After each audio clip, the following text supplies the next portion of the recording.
إن الحمد لله نحمده ونستعينه ونستغفره ونعوذ بالله من شرور أنفسنا ومن سيئات أعمالنا. من يهده الله فلا مضل له ومن يضلل فلا هادي له. وأشهد أن لا إله إلا الله وحده لا شريك له وأشهد أن محمدا عبده ورسوله. أما بعد فإن خير الحديث كتاب الله وخير الهدي هدي محمد صلى الله عليه وسلم وشر الأمور محدثاتها وكل محدثة بدعة وكل بدعة ضلالة وكل ضلالة في النار. أعوذ بالله من الشيطان الرجيم. وسارعوا إلى مغفرة من ربكم وجنة أرضها السماوات والأرض أعدت للمتقين الذين ينفقون في السراء والضراء والكاظمين الغيظ والعافين عن الناس والله يحب المحسنين.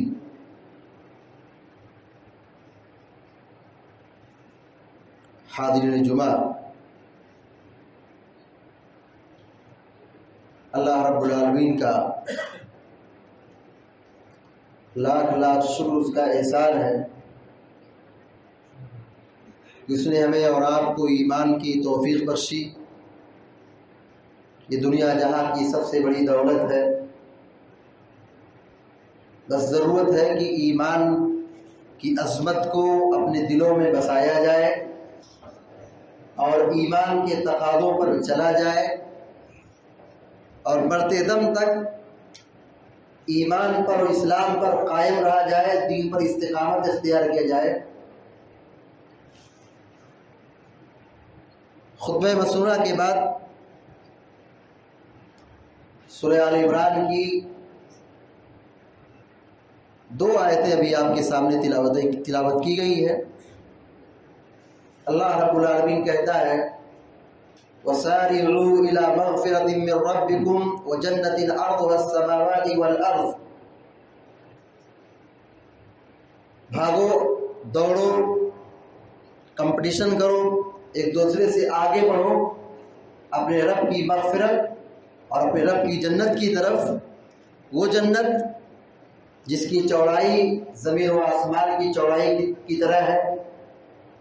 اعدت للمتقین، یہ جنت متقیوں کے لیے بنائی گئی ہے.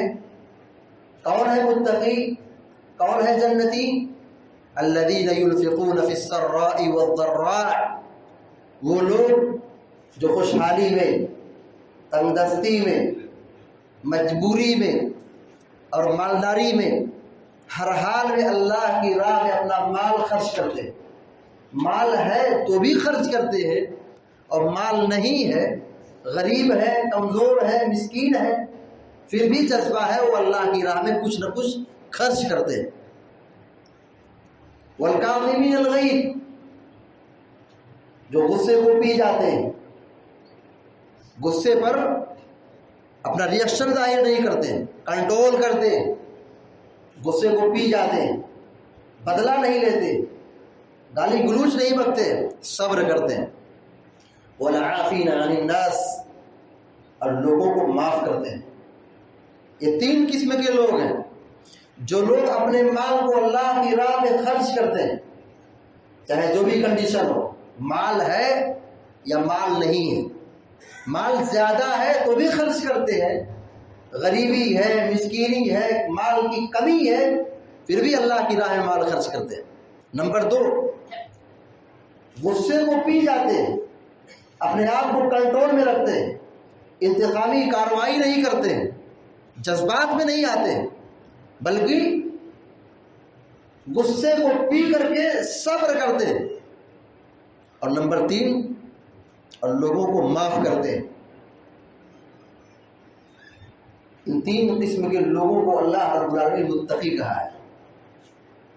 اور کہا کہ جنت انہیں لوگوں کے لیے بنائی گئی ہے. واللہ یحب المحسنین، اللہ رب العالمین احسان کرنے والوں کو پسند کرتا ہے، اسے محبت کرتا ہے۔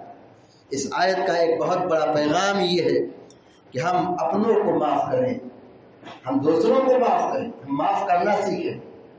یہ معاف کرنا یہ اللہ رب العالمین کی صفت ہے۔ واللہ غفور رحیم، اللہ بہت معاف کرنے والا ہے، بہت مہربان ہے۔ اللہ رب العالمین کی رحمت جب جوش میں آتی ہے وہ بڑے بڑے مجرموں کو، گنہگاروں کو معاف کر دیتا ہے۔ اللہ سب سے بڑا ہے، اللہ رب العالمین سے طاقتور اور اللہ رب العالمین سے بڑا کوئی چیز نہیں۔ اللہ سب سے بڑا ہے۔ اذان میں، نماز کے بعد یہی مومن کا نعرہ، اللہ سب سے بڑا ہے۔ مطلب کیا ہے اللہ سب سے بڑا ہے؟ اللہ رب العالمین ہر چیز میں سب سے بڑا ہے، وہ سب سے زیادہ معاف کرنے والا ہے، بہت بڑا معاف کرنے والا ہے۔ اللہ رب العالمین پاس طاقت ہے، قوت ہے، وہ آن کی آن میں جب جس کو چاہے دفن کر دے، ہلاک کر دے، جب چاہے جس گنہگار کو پکڑ کر کے دنیا والوں کے لیے نشانہ عبرت بنا دے۔ مگر اللہ تبارک و تعالیٰ معاف کرتا ہے، درگزر کرتا ہے۔ ہمیں اور آپ کو بھی چاہیے کہ ہم معاف کرنا سیکھیں، معاف کریں ہم لوگ کو، دوسروں کو معاف کریں، اپنے رشتہ دار کو معاف کریں، اپنے بھائیوں کو معاف کریں، اپنے گھر والوں کو معاف کریں، اپنے پڑوسیوں کو معاف کریں، اپنے دوستوں کو معاف کریں۔ معاف کرنا سیکھیں۔ ہم معافی مانگنے میں اپنے آپ کو شرم محسوس کرتے ہیں۔ سوچئے جس کے ساتھ ظلم ہوتا ہے اس کے ساتھ کیا بیتتی ہوگی۔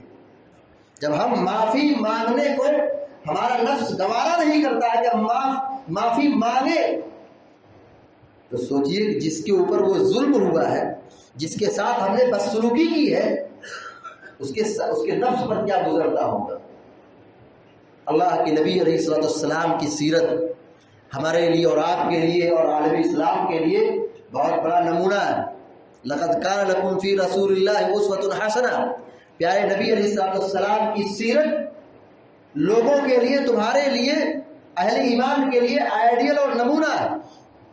پیارے نبی علیہ الصلوۃ والسلام نے کتنوں کو معاف کیا، پوری تاریخ بھری پڑی ہے، پوری آپ کی سیرت اسی صفت سے بھری ہے کہ آپ نے معاف کیا، بڑے بڑے گنہگاروں کو معاف کیا، بڑے بڑے ظالموں کو معاف کیا، کریمنل لوگ تھے، ایسے لوگوں کو اللہ کے نبی صلی اللہ علیہ وسلم نے معاف کیا۔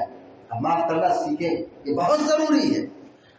پیارے نبی علیہ الصلوۃ والسلام بیٹھے ہوئے تھے مسجد نبوی میں، اچانک ایک دیہاتی آتا ہے اور مسجد کے کونے میں پیشاب کرنے لگتا ہے۔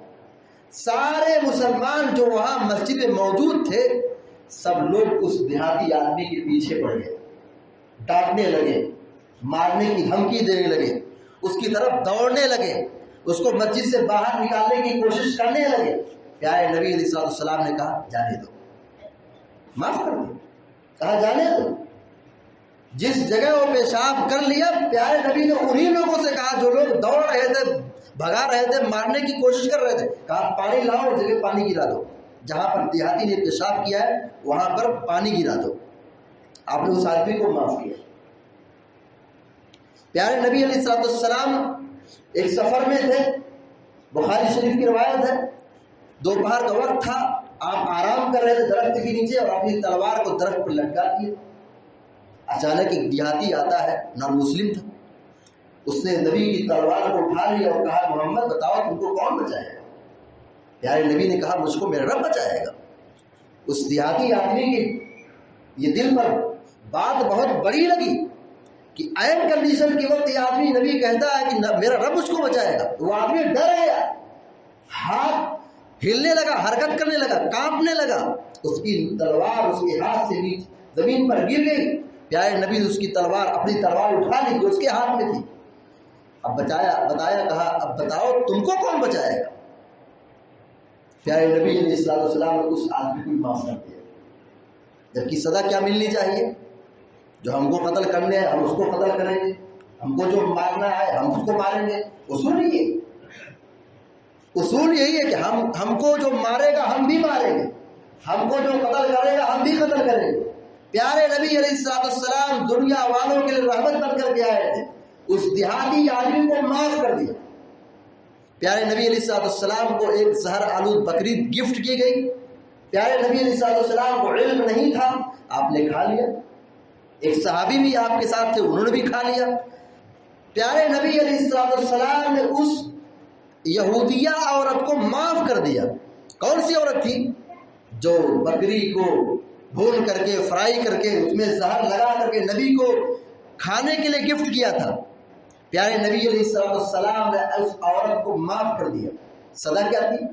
زہر کوئی کھلائے، پیارے نبی اس کو معاف کر رہے ہیں. ہاں جب ایک صحابی کا انتقال ہوا، ان کی شہادت ہوئی اس بکری کا گوشت کھانے کی وجہ سے، تب پیارے نبی علیہ السلام نے کارروائی کی، ورنہ آپ نے اپنی طرف سے معاف کر دیا. مگر صحابی کا انتقال ہوا، شہادت ہوئی اس کے کھانے کی وجہ سے، تب پیارے نبی علیہ السلام نے اس عورت پر کارروائی کی. پیارے نبی علیہ السلام نے فتح مکہ کے روز، جب مکہ فتح ہوا اس روز بڑے بڑے لوگوں کو معاف کیا. کون لوگ تھے یہ لوگ؟ ننگی تلوار لیے پیارے نبی کے گھر پر کھڑے رہنے والے، ہجرت کی رات میں ننگی تلوار لیے کھڑے تھے کہ محمد کا گزر ہوگا فوراً مل کر کے قتل کر دیں گے. اور 13 سال تک مسلمانوں پر ظلم ہوا تھا مکہ کے اندر. پیارے نبی علیہ السلام پر ظلم ہوا تھا، مظالم ڈھائے گئے تھے. 13 سال مسلمان اور صحابہ اکرام اور پیارے نبی صلی اللہ علیہ وسلم مصیبتوں کا پہاڑ جھیلے تھے. یہ وہی سرزمین تھی جہاں مسلمانوں کو ان کے گھروں سے نکالا جا رہا تھا، ان کی زمین اور جائیداد چھینی جا رہی تھی، ان کی پراپرٹی پر قبضہ کیا جا رہا تھا، ان کو رہنے نہیں دیا جا رہا تھا، کاروبار کرنے سے محروم کیا جا رہا تھا. مگر جب مکہ فتح ہوا، پیارے نبی صلی اللہ علیہ وسلم نے سب لوگوں کو معاف کر دیا اور کہا لا تثریب علیکم اليوم، تم پر آج کوئی زیادتی نہیں ہوگی، تم پر کوئی ظلم نہیں ہوگا، تم پر کوئی کارروائی نہیں ہوگی، جاؤ میں نے تم سبوں کو معاف کر دیا. کہا جیسے یوسف نے اپنے بھائیوں کو معاف کیا تھا، یوسف نے اپنے بھائیوں کو معاف کیا تھا، میں آج اپنے تمام قوم کے لوگوں کو معاف کر رہا ہوں. آپ نے فتح مکہ کے سال سن 8 ہجری میں سارے گنہگاروں کو آپ نے معاف کر دیا، سارے مجرموں کو معاف کر دیا.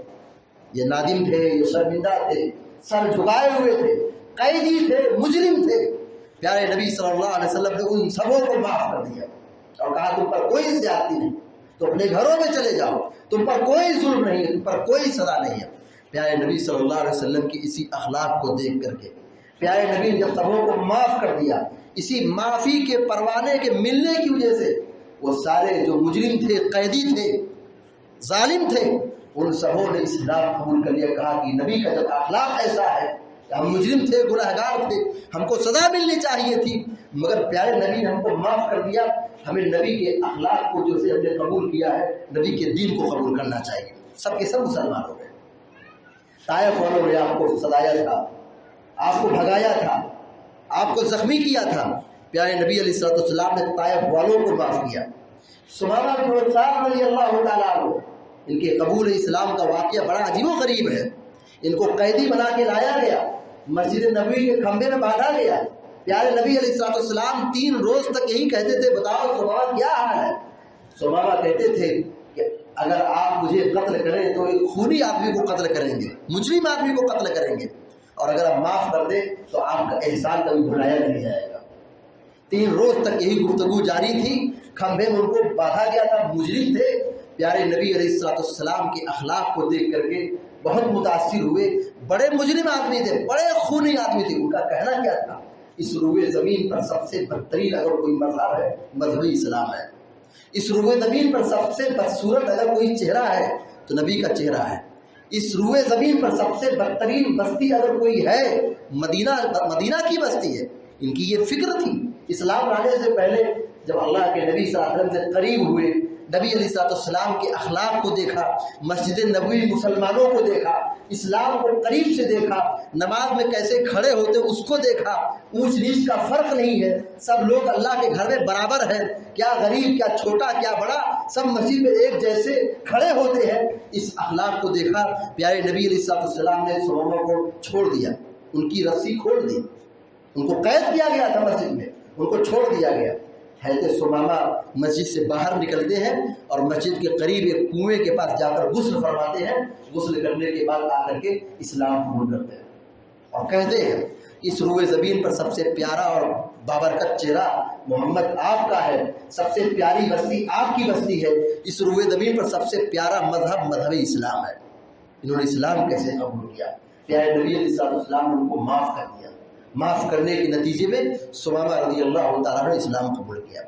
تو معاف کرنا چاہیے، معافی کی صفت مومن کے لیے بہت مبارک صفت ہے۔ ہم اور آپ ایک چھوٹی چھوٹی باتوں کو لے کر کے برسوں تک ناراض رہتے ہیں۔ ہم دوسروں کی کیا بات کریں، ہم دوسروں کی کیا بات کریں، ہم اپنے گھر کی کہانی سنیں، ساس بہو کے مسائل، ساس اپنی بہو کو معاف کرنے کے لیے تیار نہیں ہے، بہو ساس کو معاف کرنے کے لیے تیار نہیں ہے، ہر روز ان کی نوٹنکی چلتی رہتی ہے۔ باپ بیٹے میں اختلاف ہے، بیٹا باپ کو معاف کرنے کے لیے تیار نہیں ہے اور باپ بیٹے کو معاف کرنے کے لیے تیار نہیں ہے۔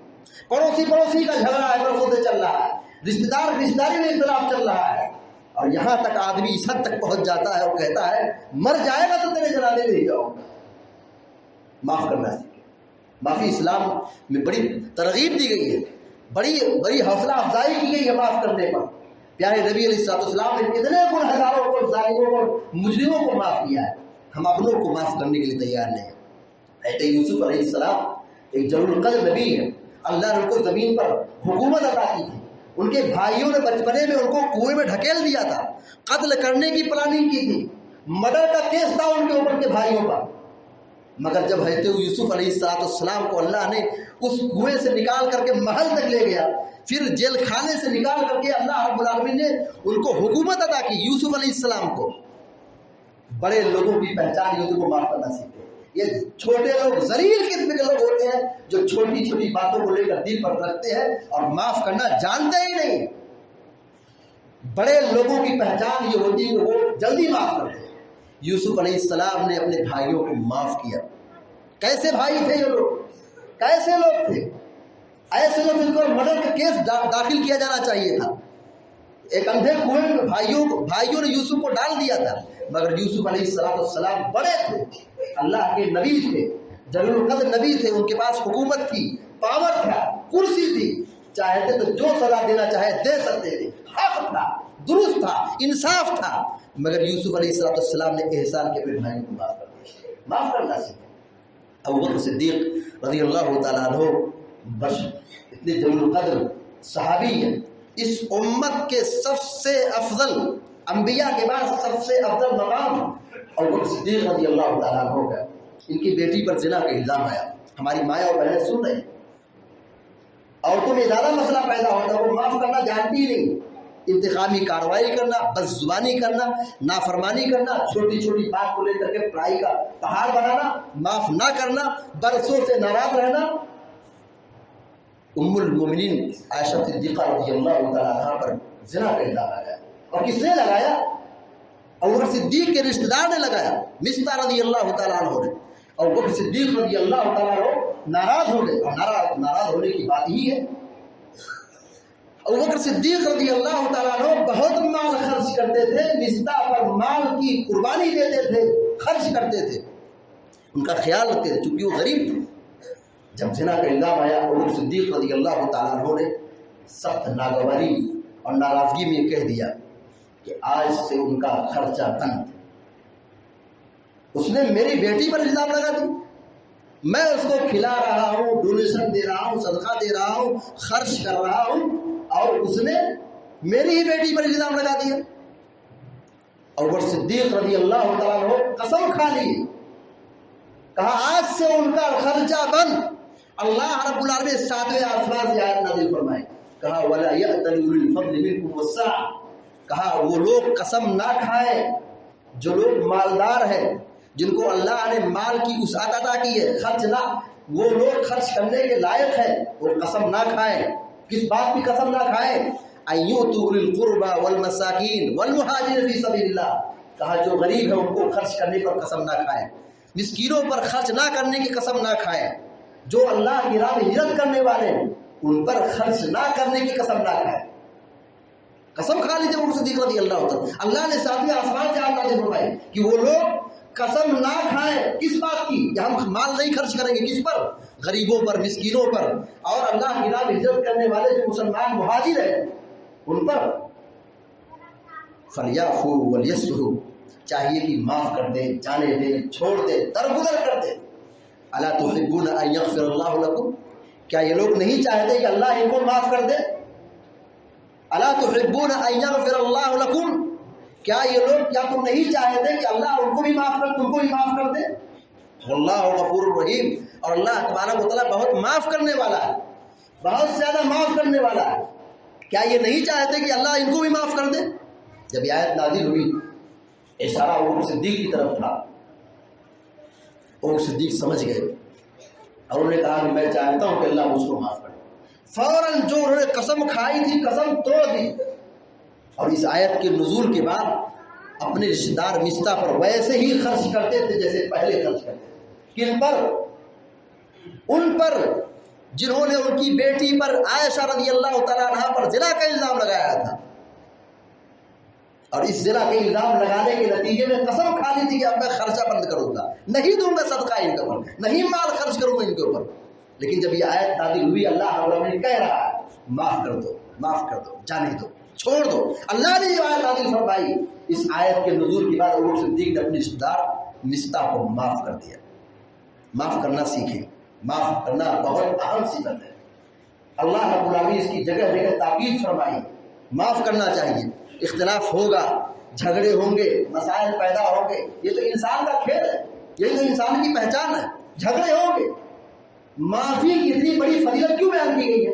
اللہ تبارک و تعالیٰ بار بار کیوں کہہ رہا معاف کرو، معاف کرو؟ اس کا مطلب کہ جھگڑا ہوگا، مسائل ہوں گے، اختلاف ہوگا، تبھی تو معاف کریں گے۔ جھگڑا ہو جائے، اختلاف ہو جائے، ناراضگی ہو جائے، کوئی مسئلہ نہیں ہے، بس سنبھلنا چاہیے۔ غلطی ہو گئی، جھگڑا ہو گیا، اپنے گناہ کی فکر کرنا چاہیے کہ ہم انسان تھے، شیطان ہمارے ساتھ کھلواڑ کیا، ہم لڑ پڑے، ہم نے زیادتی کر دی، کسی کو مار دیا، کسی کو گالی دے دی، کسی کو ستا دیا، کسی کی غیبت کر دی، کسی کی جاسوسی کر دی، کسی کو ناراض کر دیا۔ سمجھنا چاہیے ہم سے غلطی ہو گئی، ہم معاف کر لیں، معافی مانگ لیں۔ کوئی معافی مانگ رہا ہے تو اس کو معاف کر دے۔ حضرت بلال رضی اللہ تعالیٰ عنہ، ابو ذر غفاری رضی اللہ تعالیٰ، ان دونوں میں مسئلہ پیدا ہو گیا، جھگڑا ہو گیا۔ غصے کے عالم میں ابو ذر غفاری رضی اللہ تعالیٰ عنہ نے کیا کہہ دیا؟ کہے کالیا، چونکہ وہ حبشہ کے تھے، وہ کالے تھے۔ ابو ذر غفاری شکل و صورت کے اعتبار سے خوبصورت تھے، گورے تھے، اور بلال حبشی شکل کے اعتبار سے کالے تھے، تو ان کو کالیا کہہ دیا، کالا کہہ دیا۔ اے کالی ماں کے کالے بیٹے، یہ جملہ ان کا تھا، اور کتنی بڑی بات ہو گئی۔ اللہ رب العالمین نے شکل بنائی ہے، کسی کو کالا بنایا، کسی کو گورا بنایا، کوئی لمبا ہے، کوئی پستقد ہے، کوئی دبلا ہے، کوئی موٹا ہے، یہ اللہ نے بنایا۔ ہم اگر کسی کے اوپر کیچڑ اچھال رہے ہیں تو یاد رہے ہم اس کے اوپر سے کیچڑ نہیں اچھال رہے ہیں، بنانے والے رب العالمین پر نقص اور عیب نکال رہے ہیں۔ بہت بڑا گناہ ہے، بہت بڑا جرم تھا۔ ان کی زبان سے یہ لفظ نکل گیا، اے کالیا کے بیٹے۔ ابو ذر غفاری رضی اللہ تعالیٰ عنہ جب انہوں کو اپنی غلطی کا افسوس ہوا، ندامت ہوا کہ میں نے کیا کہہ دیا، صحابی رسول، مؤذن رسول بلال حبشی جو مؤذن ہے، پیارے نبی کے پیارے ساتھی ہیں، جنت کی ان کو بشارت ملی ہے، نبی کے آگے تھے یہ۔ ابو ذر غفاری کو بڑی شرمندگی ہوئی،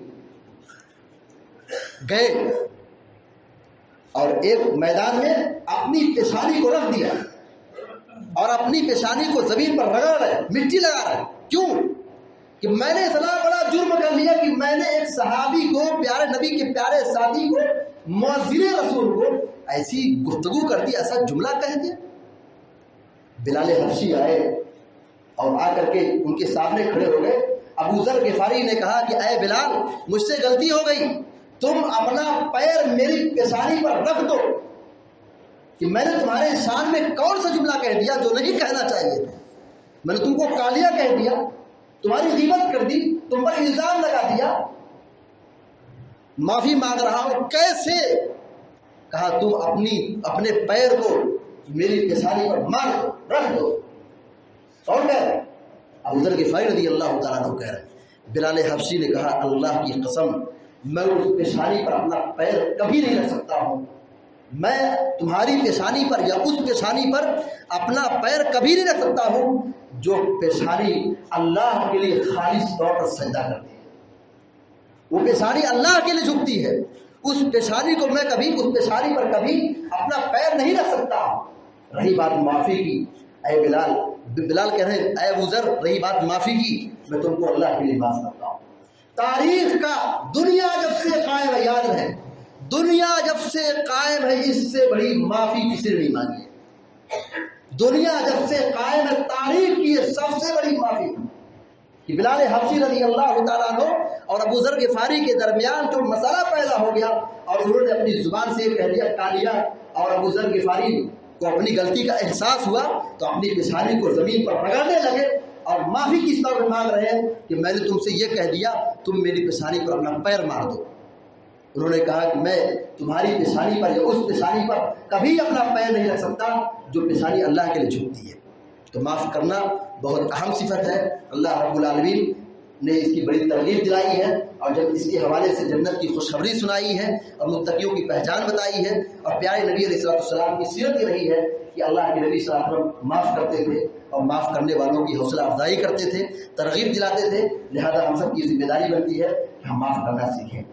مسائل پیدا ہوتے ہیں، گھروں میں اختلاف پیدا ہوتا ہے، پڑوسی اور رشتہ دار میں ناراضگی ہو جاتی ہے، کوئی غلط بات نہیں ہے، ہو جائے گی انسان ہونے کے ناطے، لیکن جیسے غلطی ہو جائے اپنی غلطی کو غلطی سمجھنا چاہیے اور جو زیادتی ہو گئی ہے اس پر معافی مانگنا چاہیے، تاکہ اس کا فائدہ یہ ہوگا کہ جو کچھ ہوا ہے، مسائل ہوئے ہیں، اختلاف ہوا ہے، ظلم و زیادتی ہوئی ہے، مرنے سے پہلے یہ دنیا ہی میں صلح صفائی ہو جائے، تاکہ مرنے کے بعد کل قیامت کے دن کسی بھی قسم کا کوئی مسئلہ پیدا نہ ہو اور آخرت میں آسانی ہو، دشواری نہ ہو۔ اگر ہم یہاں معاف نہیں کریں گے تو کل قیامت کی نیکیوں کی شکل میں اپنی عبادت کو ان کی طرف دینا پڑے گا جو ہم نے ظلم اور زیادتی دنیا کے اندر کی ہے۔ اور اگر ہم دنیا میں معاف کریں گے، معاف کرنا سیکھیں گے، معافی قبول کریں گے تو اللہ تبارک و تعالیٰ بھی معاف کرے گا۔ لیکن اگر ہم معاف نہیں کریں گے اور اسی غلطی کو لے کے بیٹھ کے اڑ جائیں گے تو یاد رہے کہ اللہ تبارک و تعالیٰ بھی معاف کرنے والا نہیں ہے۔ جو سلوک اور جو اخلاق اور جو برتاؤ ہمارا اپنوں کے ساتھ ہوگا، ہمارا اپنوں کے ساتھ ہوگا، جیسا سلوک ہم اپنوں کے ساتھ کریں گے اللہ تبارک و تعالیٰ وہی برتاؤ ہمارے ساتھ کرنے والا ہے۔ ہم معاف کریں گے اللہ معاف کرے گا، ہم رحم کریں گے اللہ ہم پر رحم کرے گا، ہم ایک دوسروں کی مدد کریں گے اللہ ہماری مدد کرے گا، ہم ایک دوسروں کا خیال رکھیں گے اللہ ہماری حفاظت کرے گا۔ ہم اگر اپنے بھائی کو معاف کرنے کے لیے تیار نہیں ہے، کس منہ سے یہ دعا کرتے کہ اللہ مجھ کو معاف کر دے؟ اللہ تو بہت معاف کرنے والا ہے، بہت مہربان ہے، بہت رحم کرنے والا ہے۔ ہم اپنے گھر کے لوگوں کو معاف کرنے کے لیے تیار نہیں، اپنے رشتہ دار کو معاف کرنے کے لیے تیار نہیں ہے۔ میاں بیوی کے درمیان اختلاف ہے، برسوں سے بات چیت نہیں ہے، بیوی میکے میں یا شوہر کہاں ہے، کوئی خیال نہیں، بس اختلاف ہو گیا، مسائل ہو گئے، معاملات بگڑ گئے، کوئی ربط و ضبط نہیں، کوئی تعلقات نہیں، بس اسی بات کو لے کر کے بیٹھے ہیں اور جھگڑے پہ جھگڑے، لڑائی پہ لڑائی، اختلاف پر اختلاف بڑھتے جا رہے ہیں۔ ہم معاف کرنا نہیں جانتے، ہم کس منہ سے اپنے منہ سے دعا کرتے کہ اللہ ہم کو معاف کر دے۔ ہم بندوں کو معاف کرنے کے لیے، ہم اپنے جیسے انسانوں کو معاف کرنے کے لیے تیار نہیں ہے جب تو ہمارے پاس اتھارٹی نہیں ہے، ہمارے پاس قوت نہیں ہے، ہمارے پاس کچھ حیثیت نہیں ہے، پھر بھی ہم اکڑ رہے، تکبر کر رہے، غرور کر رہے اور معاف کرنے کے لیے تیار نہیں ہے، تو اس منہ سے یہ دعا کرتے ہیں کہ اللہ تعالیٰ ہم کو معاف کر دے۔ اللہ نہیں معاف کرے گا، ہم معاف کریں گے، یاد رہے، ہم معاف کریں گے اللہ معاف کرے گا، ہم رحم کریں گے اللہ رحم کرے گا، ہم ترس کھائیں گے اللہ تعالیٰ ہم پر رحم کرے گا، ہم ایک دوسرے کی مدد کریں گے اللہ ہماری مدد کرے گا۔ جیسا سلوک ہم اپنوں کے ساتھ کریں گے اللہ بھی ایسا ہی سلوک ہمارے ساتھ کرنے والا ہے۔ دعا ہے رب العالمین سے کہ اللہ تبارک و تعالیٰ ہم کو آپ کو سارے مسلمانوں کو نیک عمل کرنے کی توفیق عطا فرمائے، اور معافی کی جو صفت ہے اللہ تبارک و تعالیٰ ہمارے اندر پیدا فرمائے، اور ہمیں جو مریض ہے اللہ تعالیٰ ان کو شفائے کاملہ عطا فرمائے، جو پریشان اللہ تعالیٰ ان کی پریشانی کو دور فرمائے، اور جو تنگ دست ہیں، کمزور ہیں، اللہ تعالیٰ ان کی تنگ دستی کو اور ان کی کمزوری کو دور فرمائے، اور جو پریشان اللہ تعالیٰ ان کی پریشانی کو دور فرمائے۔ آمین یا رب العالمین۔ اقول قولی هذا واستغفر الله لي ولكم ولسائر المسلمين فاستغفروه انه الغفور الرحيم، وصلى الله على نبينا محمد وعلى اله وصحبه اجمعين۔